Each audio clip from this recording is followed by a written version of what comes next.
NSLOOKUP is a tool used for querying DNS information. Dig on Linux is another tool for querying DNS information. So we'll jump into it. We'll take a look at forward lookups, reverse lookups, all that kind of good stuff.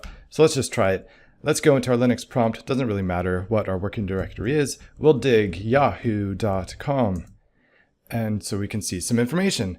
One thing that's interesting to note here for yahoo.com, why does Yahoo have several IP addresses here? Shouldn't we just get one IP address and go to Yahoo's server? Well, this is one way of balancing the load here. If I dig yahoo.com again, notice I'm going to do it a few times. The order of the servers changes. So this is one way that one technique Yahoo's using to help balance the load among different servers. So you might go to Yahoo and get one IP address. Somebody else might go to Yahoo and get a different IP address. You're going to be going to a consistent website. The service will be consistent, but we might be going to different servers that serve that up. So just a technique Yahoo's using. And what if we want to look at record types? So A records are IPv4, MX records are mail exchange or email. So if we dig yahoo.com MX, we can see what the mail servers are. So if you wanted to send email to the CEO of Yahoo and they've got a yahoo.com email address, you would send it to one of these servers here, and their server would make sure that their CEO actually got that email. We can dig a little bit deeper because we didn't get an IP address here. Instead, we got a domain. So we can, let's try dig mta5.am0.yahoodns.net.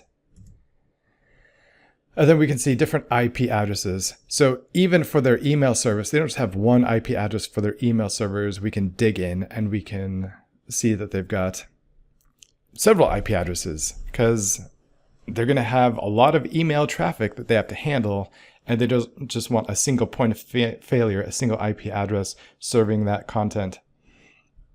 So let's do some reverse DNS. And I'm going to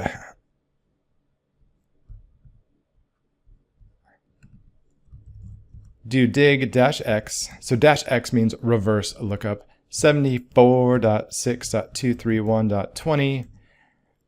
And so it looks, this does a DNS lookup, says, hey, I've got this IP address. What's the domain name associated with it? So that's the reverse. A forward lookup means I know the domain, I want the IP address.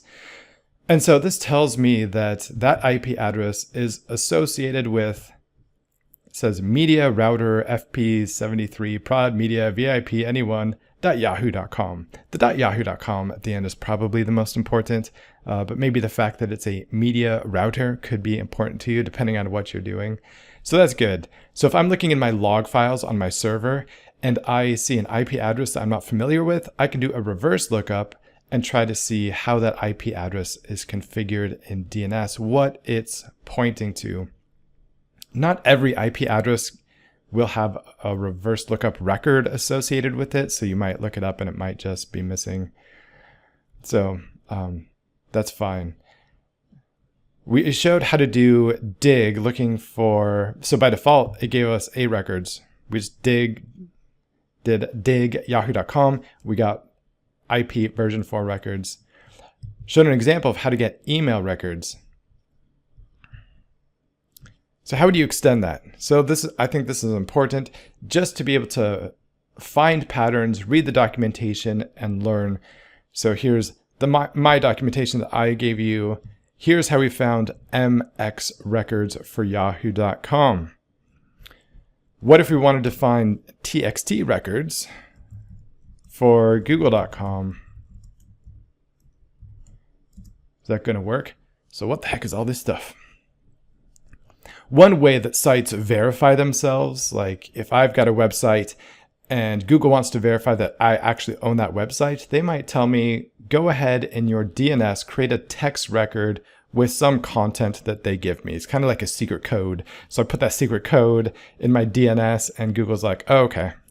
you can edit your DNS records. So that proves to me that you own the domain. So I'm going to go ahead and trust you that you are in charge of that domain. So we see for Google, they've got some partnerships, it looks like, with Cisco, DocuSign, Facebook, GlobalSign.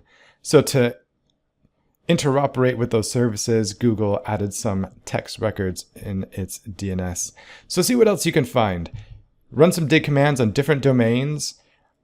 You know, DNS, it's open, it's public. You're not going to get in trouble for reading public DNS records. It's like you're not going to get in trouble for reading the phone book. It's kind of what you're doing here.